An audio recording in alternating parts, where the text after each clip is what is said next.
Support comes from Mosby Building Arts, helping families love their homes again.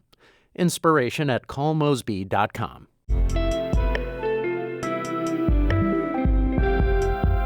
From the St. Louis Public Radio Newsroom, this is The Gateway. It's Monday, November 3rd. I'm Abby Larico. It's a syndrome that might feel like it comes out of the blue, but it actually comes from something most people don't feel: a tick bite.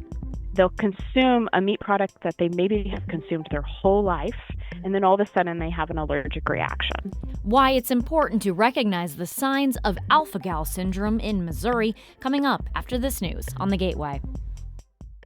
An Illinois town is rallying around a community member who is in ICE custody. St. Louis Public Radio's Kate Grumke reports. On Wednesday, ICE took Staunton, Illinois restaurant owner Ishmael Ayuso Sandoval into custody after he dropped his kids off at school. Bring him home! On Sunday, the streets of this small town filled with people calling for Ayuso Sandoval's release. Kelly Hatley helped organize the rally with Macoupin County Indivisible. He was really well respected and well liked, which is why we have the turnout that we have here today, because again, he's just a pillar of the community. He is definitely not the worst of the worst that Donald Trump said he was going to target. Ayuso Sandoval is being held in the St. Genevieve County Detention Center in Missouri. I'm Kate Grumke, St. Louis Public Radio. A bill that passed the Illinois General Assembly Friday would allow federal immigration agents to be sued for violating someone's constitutional rights. That includes an agent refusing to identify themselves or driving a vehicle with hidden license plates. Illinois Republicans oppose the measure, saying it is an overreach and will be quickly challenged in court. But Democrats who support the bill say it stems from the Trump administration's repeated civil rights abuses during increased immigration enforcement operations in the state. The bill awaits Governor J.B. Pritzker's signature. An effort to crack down on steep homeowners' insurance price hikes was quickly defeated in the Illinois House. Under the bill, companies like State Farm would have had to notify customers within 60 days of any premium increase of at least 10%. Proponents say this would have given people time to shop around. The insurance industry was opposed, so was Republican State Representative Jeff Keeker. That would interfere with the free market and damage the rates that the consumers pay and make them artificially high because of the regulation. State Farm earlier this year raised homeowner premiums by an average of 27%, which Governor Pritzker condemned. His administration backed an earlier version of the bill. The co-owner of a South St. Louis bar who was arrested after a police SUV crashed into his business is no longer facing criminal charges. Circuit Judge Rochelle Woodius threw out the assault case against Chad Morris. The state had alleged Morris assaulted an officer who responded to the scene at Bar PM in the Carondelet neighborhood in 2023. Woodius says prosecutors had failed to provide Morris's attorneys with evidence they needed to take the case to trial. Morris says the last 2 years have taken a toll on his mental health. I relive it every day. Every time I'm followed by a police car, anytime it's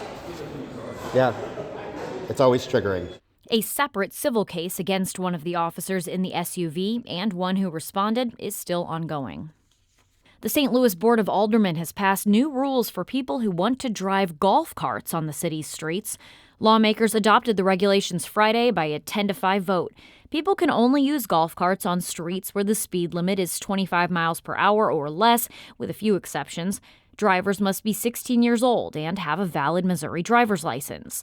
The carts must be equipped with safety features, such as working front and back lights, turn signals, and rear-view mirrors. Fifth Ward Alderman Matt Devote sponsored the bill. He says it simply legalizes what is already happening on city streets. A spokesman for Mayor Kara Spencer says she's reviewing the legislation.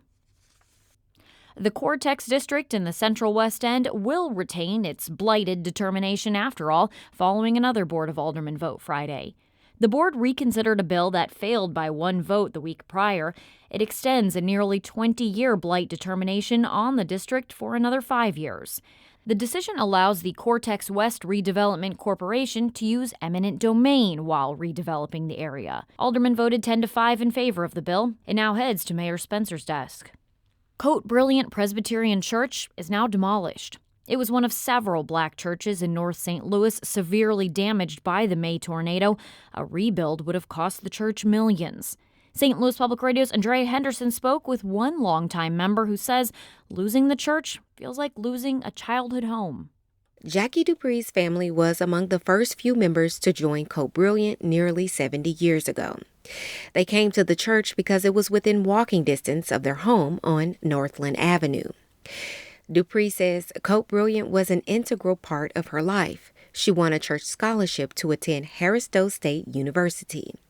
She says seeing the building come down brought her to tears. My memories are still there, the good, the bad, and the in between. So we just have to move on, and I'm satisfied that I was able to take part in being a member of that church. Dupree hopes the church uses the property as a place of refuge for the community to connect and relax.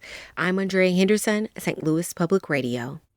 China has agreed to buy 12 million tons of U.S. soybeans this year. That's less than half of what the country typically buys. Some farmers will sell their beans to be crushed and turned into soybean meal and oil. That capacity has been growing the last couple of years. But it still won't be enough to make up for what China isn't buying this year. St. Louis-based American Soybean Association economist Scott Geralt says there aren't enough crushing facilities. And we just don't have the physical capacity to increase crush enough this year to offset China. It's, like I said, it's a multi-year process to build up that capacity. Instead, many Missouri and Illinois soybean farmers are storing their grain and hoping the market improves down the road. St. Louis Cardinals shortstop Mason Wynn is the youngest recipient of the Gold Glove Award in the team's history. Honorees of this year's awards were announced yesterday. The 23-year-old is also among the youngest players ever to receive the award, the first in his career. The Gold Glove recognizes the best defensive players at each position in the American and National Leagues. The MLB reports that Wynn is the 100th Gold Glove winner in Cardinals history. That's more than any other team since the award was introduced in 1957. That's one thing to celebrate from the last season.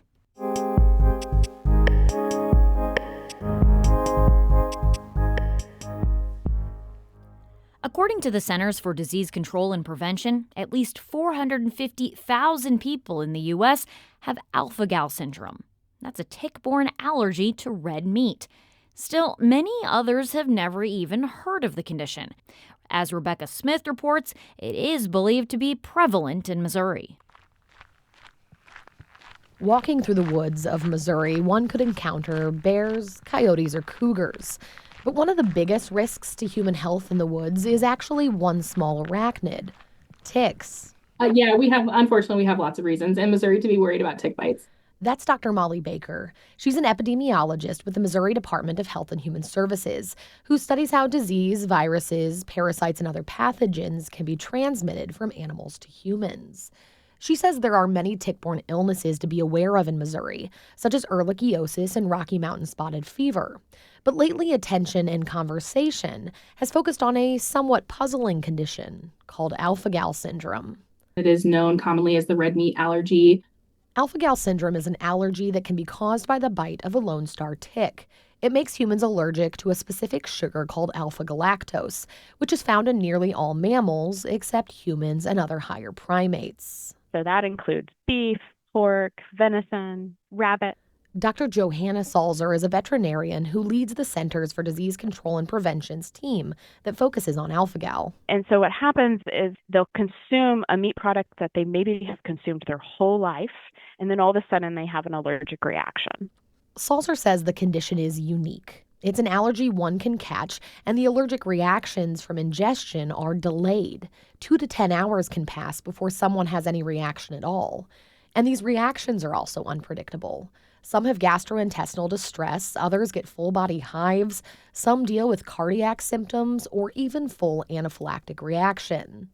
Salzer adds there's also no good way at this time to predict who's going to develop the alpha-gal allergy.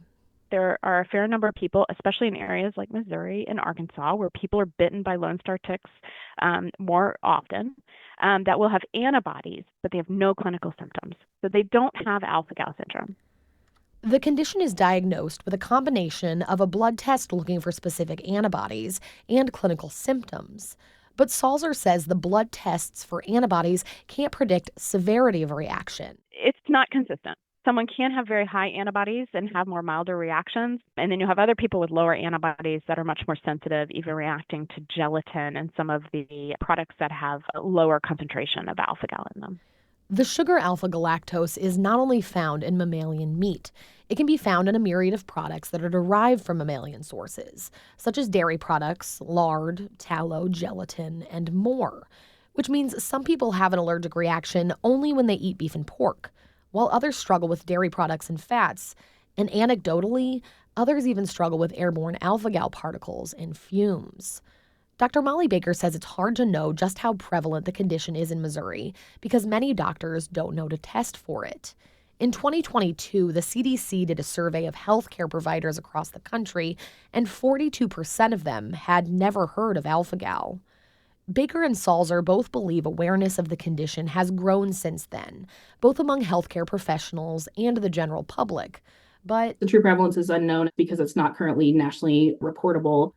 So for now, Baker says, the best thing people can do is avoid tick bites and speak with their medical provider if they're concerned about this odd emerging tick-borne condition. I'm Rebecca Smith. That story came to us from member station KBIA in Columbia. The Gateway is a production of St. Louis Public Radio, a listener-supported service of the University of Missouri St. Louis. Theme music by Ryan McNeely of Adult Fur. I'm Abby Larico, and from the St. Louis Public Radio newsroom, this has been The Gateway.